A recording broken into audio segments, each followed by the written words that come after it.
¿Cómo estas, mi amigos? And all you sexy senoritas out there. Welcome to another Zorro podcast, the Los Angeles Connection. This is probably the most accurate story that connects a real-life person in Zorro. Our story begins in Los Angeles. November 1850. Now, Salomon Pico is up north doing his thing. Well, obviously he's traveling back and forth doing his thing. You know, being an outlaw. Down the El Camino way. Los Angeles County Attorney Mallard has himself a visit at Don Antonio Mario Lugo's ranch. And during his stay, he is very welcomed. And on his stay, he ends up slapping around a would-be servant. And that would-be servant actually ends up being Don Lugo's wife. And they didn't take too kind to that, so they actually ended up slapping him around a little bit and kicking him off their ranch. And everybody in town heard about this incident. Now, 2 dead American bodies end up being found right on the outskirts of town.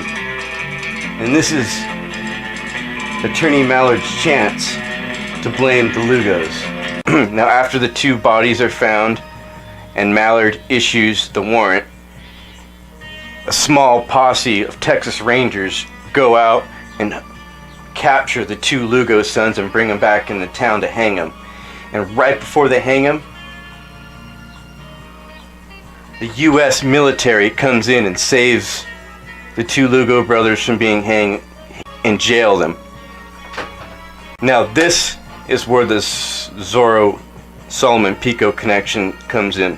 Into the night, when the full moon is bright, and I might go renegade, and there's hell to raise. Don Antonio Lugo messages Salomon Pico for help. And Salomon Pico comes down and is aware of the situation. So what happens next is legendary. And I'm a wild ghetto. So Salomon rides into town and he quickly goes to Attorney Mallard's office and he waits in the shadows. So a man slowly walks out of the second balcony door and has himself a night smoke. But all of a sudden, he sees a figure coming out of the shadows on horseback. Now, the man that Salomon Pico comes out and encounters on that balcony is actually Judge Benjamin Hayes' office. Benjamin Hayes. And he's actually a friendly towards the Mexican and the Spanish people of that region of Los Angeles. And right when he lights his pipe up and starts puffing away, Salomon Pico emerges from the shadows and engages Judge Hayes in conversation about the whole matter of the Lugo brothers. He's also talking about their innocence and their value to the community, which is a huge deal if you're trying to keep peace among everything. Because at this point, remember, it's all blood and battle. At this point, it's shoot 'em up wherever you want to see him. His master sparrows, quick draw. Also, this episode is unofficially sponsored by Santa Maria Brewery. That's right, Santa Maria Brewery. The quick draw. Now, even though Judge Hayes is very accommodating towards Californios and Salomon, he does know that he's a very threatening and dangerous outlaw, and that he should not be trifled with. And he's not going to bargain or reason with him either. He's very stern about the due process and letting the 2 gentlemen be freed through the court system.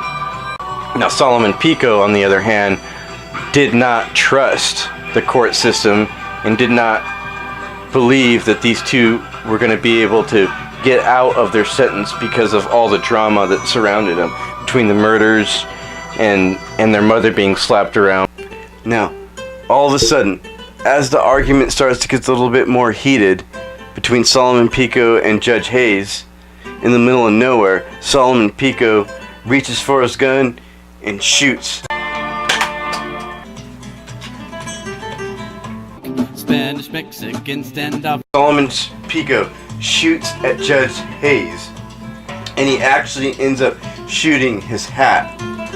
Now, whether he was wearing his hat, probably not. I think when Solomon Pico came out of the shadows and Judge Hayes realized who it was, he took his hat off and put it on the railing of the balcony. Now at this point, Solomon Pico shoots at the judge, and he ends up riding directly out of town, shooting his gun, hooting and hollering all the way out. Like a villain, like an outlaw, like a gangster.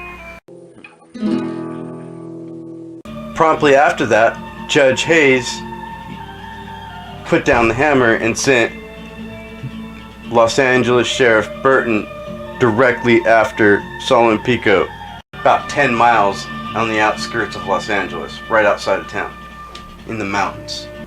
All alone in the dark, and all of a sudden Sheriff Burton rolls up with 10 Texas Rangers and starts shooting at Solomon Pico's men. Rattlesnakes are so deadly. But in this bloody so-called shootout, the only person who ends up getting hit is Solomon Pico in the arm. Now what happens next is that Sheriff Burton suspects that they are back at the Lugos ranch, and rumor has it around town that that's exactly where they have been.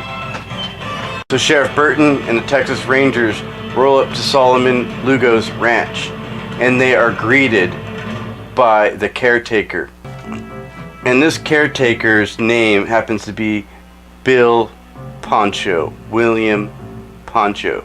So Sheriff Burton demands that the premises be searched, and Bill Poncho refuses.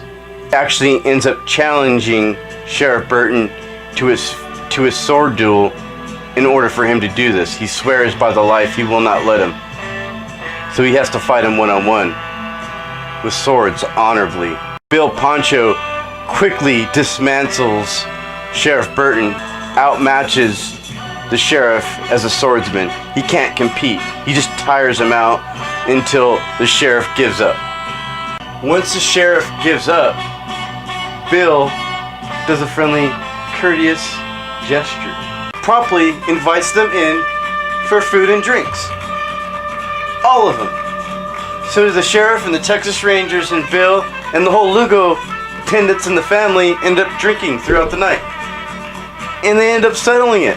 Weird. But the very, very, very next day, all charges were dropped against the Lugo brothers and they were released. And as for Solomon Pico, well, he actually ended up sneaking back into town, getting his wounds treated for a few days, putting a disguise on and sneaking out a few days later. He actually ended up boasting about this later on. And that man's me, a lone ranger with 40 thieves.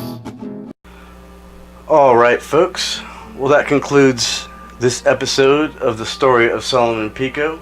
And just remember, there are no boxes on the side or links below. Do your own fucking research. Until next time folks, adios.